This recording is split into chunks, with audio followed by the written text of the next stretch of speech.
So welcome back, everybody, and just a little bit of an update of what's happening. So I'm still waiting on my water tanks. They have yet to arrive. National Tank Outlet. Not sure what to think about them yet. I ordered tanks on the 1st, and here it is, what, the 23rd, 24th, and still no tanks. And every time I call them, they say, yeah, it shipped on Monday, and we'll have to call and get tracking. And then I call back about 3 days later, yeah, it shipped on Tuesday, have to call and get tracking. So so far I'm not pleased with National Tank Outlet.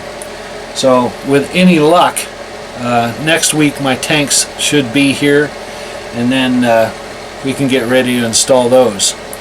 But in the meantime, I went ahead and purchased the water pump and a filter, so I'll show those to you here in just a second, and maybe show you how I'm going to, just an idea of where I might put those. So here is our Shurflo. Let me turn on a light. Shurflo water pump, and I got the Shurflo 4008. This is a 3 gallons a minute, which should empty my tanks in about 3 minutes if I left it wide open. So with that, let's do a little bit of unboxing. So you get the paper, got the receipt where I purchased it, and I purchased these at Larry's RV locally, and whenever I can I try to shop local, keep the boys in business, you know what I'm saying? So this is our pump. So it isn't that big, and I think it's going to do very well. It's a 12 volt, obviously, and that will mount right to our floor, and it does show you which direction that the water flows. So that was my main concern, is when I put the tanks in and I put the pump in, which way the water was going to flow. It tells me which way I was going to place my pump. So it's facing the right direction, and that's going to be good. It also comes with a couple of fittings here for the ends that I can put on just like so. And that way I can attach my hoses, one from the water tank, one to the faucet. That's going to be good. Also, I purchased a Shurflo water filter. So with that, it also tells you which direction that the water flow is going to go, and that is going on this side. So let me undo this part. This will attach on this side like so, and this will attach here on this side. So there we go. Water tank here, feeding the water through the pump and out to my faucet. So that's cool.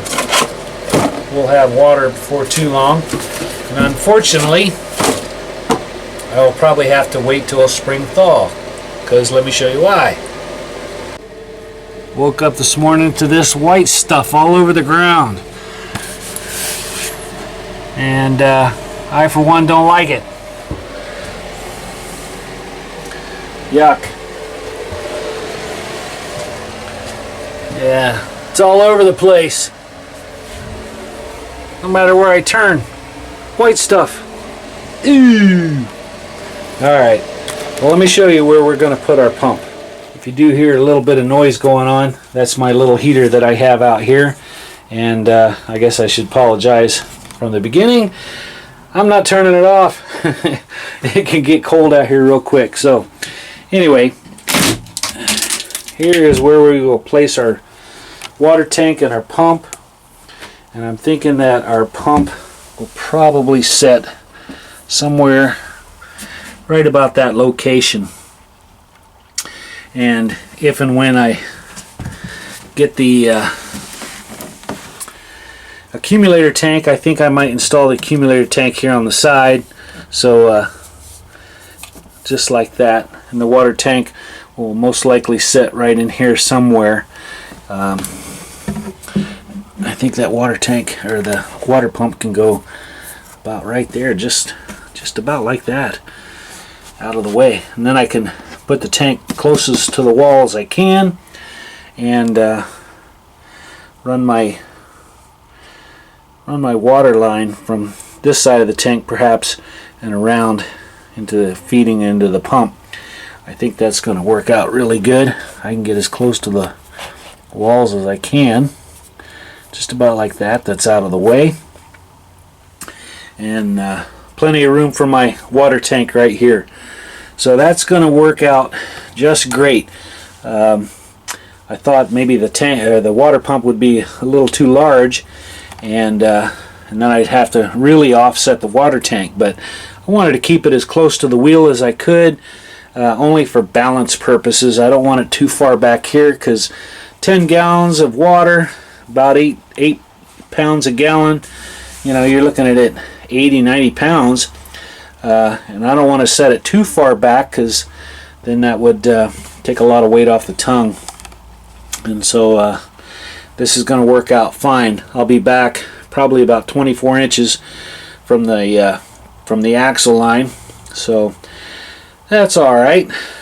About 80 pounds, 2 feet, 160 pounds, and that'll lighten up the tongue weight just a little bit. So that's where that is going to fit, and that's going to be, I think that's going to work out great. Now, if I can just get the silly water tanks here, I'll be happy. So all in all, it's been a pretty good week, although I'm still waiting on the water tanks to arrive. It gives me time to think about some things that I need to get done. I still need to run some more electrical. I want to put an outlet probably on the other side of this bench here, down below, and also put another outlet which I'll wire for an inverter.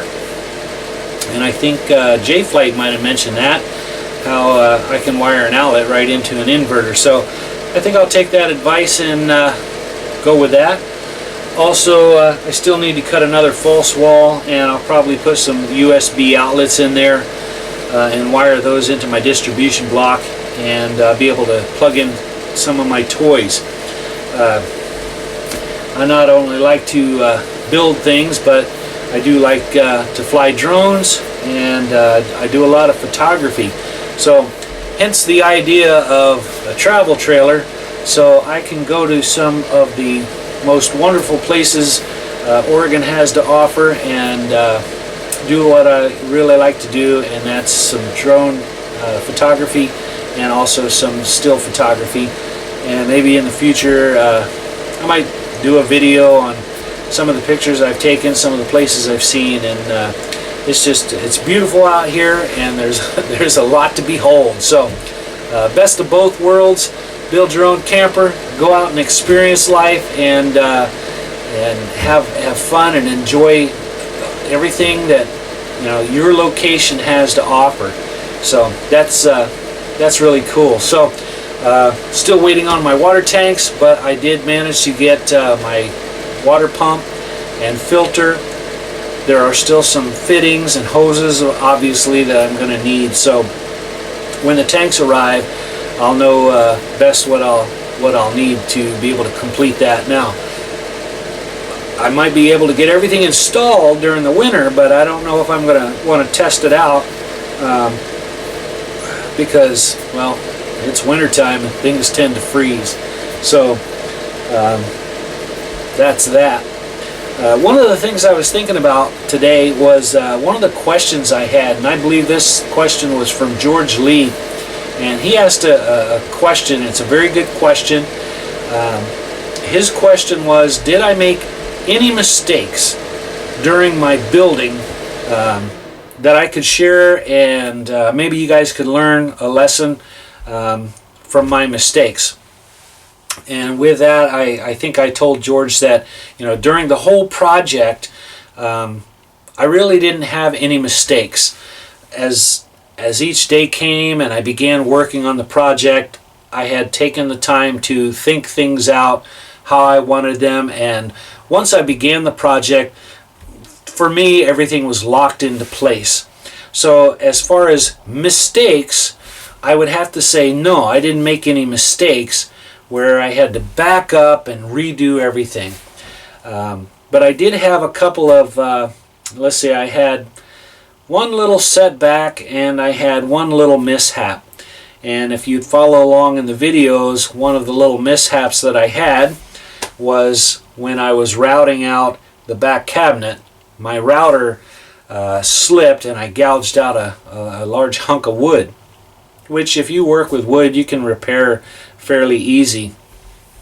I think I had somebody, one or two people maybe dislike that video, and for what reasons, you know, it's only known to them, but I could surmise maybe that they didn't like the way I repaired something. But I did the best that I could, and when I built the cabinet in the back, it was glued and screwed, so it wasn't a matter of, you know, you mess something up and go, well, I'll just take it apart and redo it. I would have tore everything else up trying to get it apart. So if I never told anybody about it or showed anyone about it, you would never know. So I think the repair came out really well. And the other little minor setback, and this will be a tip for you. So if you're building from scratch and you are installing these type of windows, the RV windows, one of the things I learned, and I didn't see any videos ever that told me this. I learned the hard way, so I'm going to share it with you. So when you are building your trailer or camper or cargo trailer, convert into a camper, whatever your project is, and you are using the RV windows. The RV windows come in say two pieces. You have the outside pieces, which has a nice flange on the outside, and they also have a ring that's on the inside. And where I have all these little screws at, that attaches to the outside window. So this little frame sits in the hole. You drill your screws or you drive your screws into your window and it sucks it together. That's what attaches it to your trailer. When I cut my holes out, I have two on one side, I have one on the back side here, and I've got this large one in the front. When I framed my walls, I framed my walls to the outside windows. And I wish I had a window. Maybe I loaned one to, well, I gave one to Jack. I had an extra one, so my neighbors got it. And I wish I had thought about bringing it in so I could show you exactly what I'm talking about. Let me grab the camera for you real quick. So when I framed my walls, or my studs for my windows around here, I framed them to the outside window, and I left about 1/8 of an inch gap all the way around.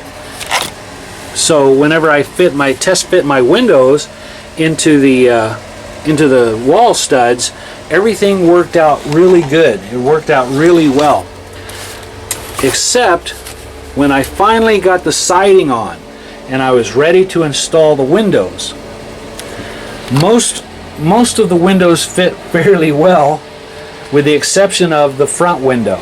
And what happened was, the outside window is smaller than the ring itself. So I sized the studs to the outside window.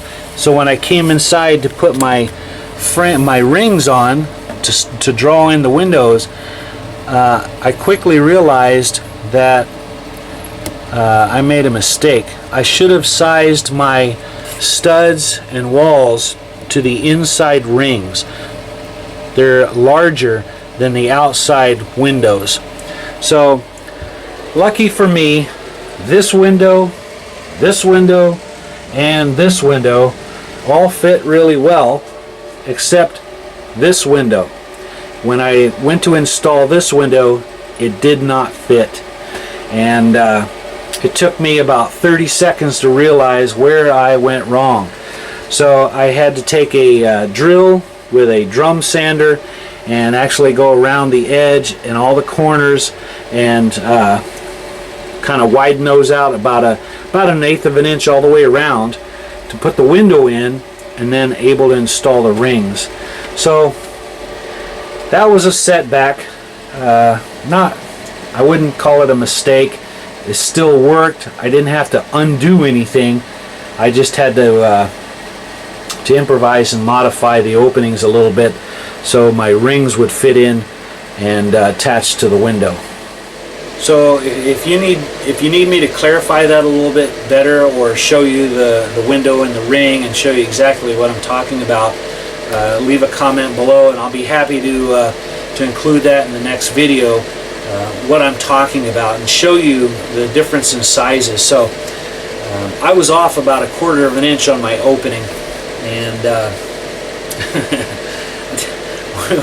when you get to that point and you're ready to put things together and realize it doesn't fit, it's a downer. But you know, as you're building projects, I guess those things are expected. So I wasn't disappointed or upset with myself. It was just, oh man, I wish I would have taken the time and thought that through just a little bit more. So anyway, from George Lee, that was a good question, and hope that answers that. So with that, we're still gonna wait, and our progress will continue. I'll try to pick up next week when tanks arrive, but until then, today is December 23rd. Tomorrow, which will be today when you see this video, it will be Christmas Eve, and I would like to say to all of you, Merry Christmas, and thank you for allowing me to come into your homes, and you guys sit there and watch these videos of the projects as they come along.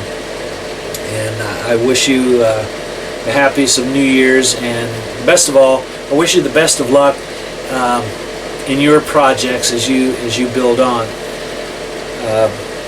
One of the things I was thinking about, I was looking at some of the analytics YouTube has as far as what's going on with your videos. Anybody watching it, or you know, do people subscribe?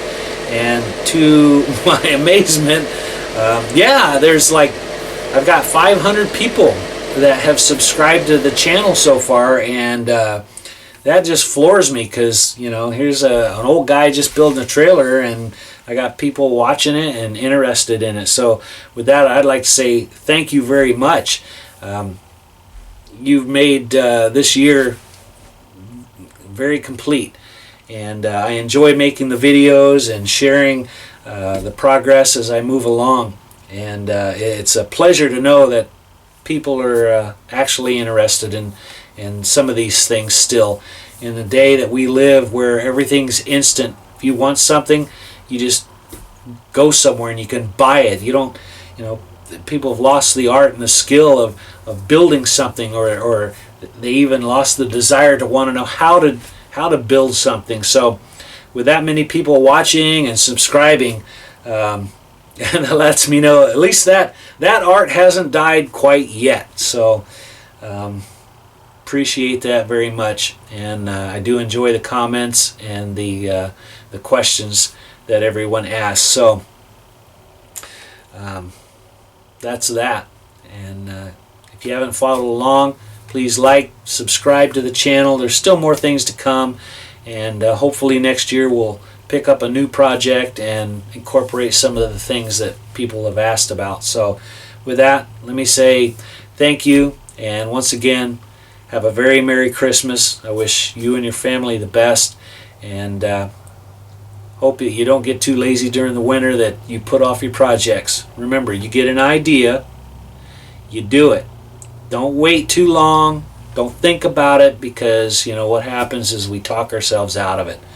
So put some blood, sweat, and tears into it, and you'll be glad that you did. And one of these days, hopefully, we'll see each other on the road.